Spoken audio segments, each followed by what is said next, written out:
Hello, friends, and welcome to this platform.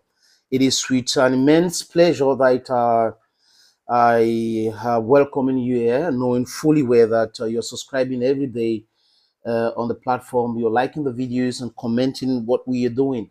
Our goal here is for the total liberation of Africa. We need to be free from mental slavery, free from imperialists, because that is the thing that is making us lagging behind.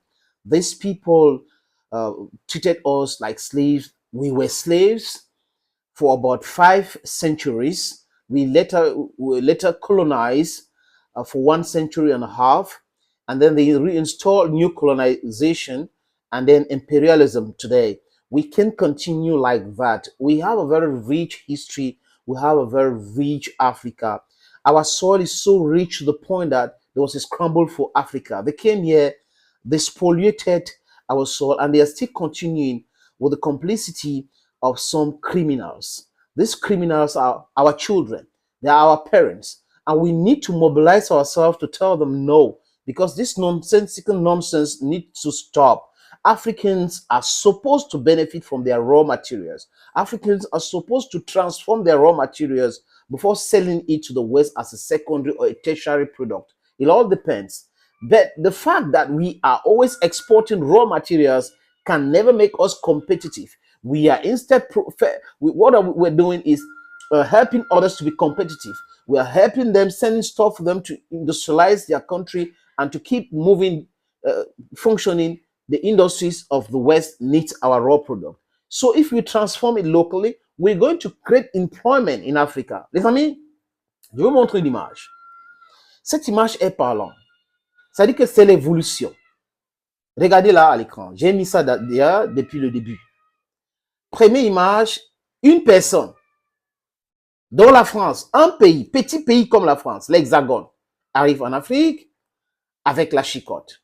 Vous voyez bien, on parle de l'esclavage à la colonisation et contrôle la masse que vous voyez là. Deuxième image, ça continue à évoluer, mais il y avait certaines personnes qui se rebellaient déjà. Vous regardez cette deuxième image, vous voyez qu'il y a un monsieur qui a refusé de se courber. La France a dit, courbez-vous. Il a dit non, je ne me courbe pas. Et certainement, il sera assassiné. Troisième image, la France demande de se courber. La France, qui est un pays, demande à 14 pays ou plus de se courber. Il y a quelques personnes dans ce pays-là qui refusent de se courber. Aujourd'hui, l'image que vous regardez en bas là, la quatrième image, démontre comment la France est maintenant à genoux devant le peuple africain. La masse gagne toujours quand on est bien éduqué, consciencieux, quand on maîtrise la communication, quand on se bat pour la libération. Nous devons être tenaces. We should be unrepentant. It's very important for us.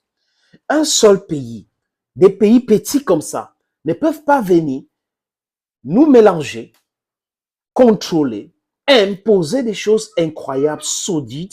On a accepté hier parce qu'on était, selon eux, ignorants. C'est qu'on était un peuple paisible. Et certaines personnes parmi nous avaient décidé de s'opposer. On les a massacrés parce qu'ils étaient un, deux. Voilà. Après qu'on a massacré, dans la deuxième image, cette personne qui s'est levée pour dire non à cet impérialisme ou dire non à la colonisation et l'esclavage, il y a eu plusieurs personnes. Plusieurs personnes se sont révoltées. Et vous pouvez compter là 1, 2, 3, 4, 5, 6, 7 dans la troisième image. Et ça continue comme ça. Et boum, petite histoire, en 2010, ce qu'ils ont fait en Côte d'Ivoire avec Laurent Koudou-Gbagbo, c'est que cette vassal de la France a fait pour envoyer Laurent Koudou-Gbagbo à la Cour pénale internationale. Ouattara, tu vas entrer dans la poubelle de l'histoire. Les Ivoiriens n'ont pas oublié cela. La jeunesse ivoirienne n'a jamais oublié cela.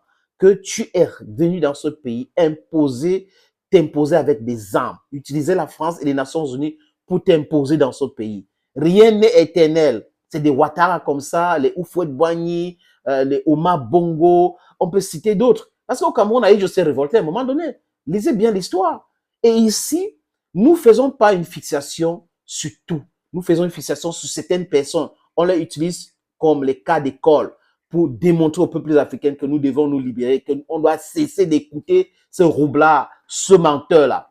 Et aujourd'hui, la masse dans la quatrième image s'est levée. La jeunesse, à sa grande majorité, mes amis, je vous dis que 99,99% de la jeunesse africaine veut sa libération. Les 0,1 là, ce sont des traîtres et on doit les identifier. On doit les identifier et les neutraliser. Je n'ai pas dit les taper, les déconstruire.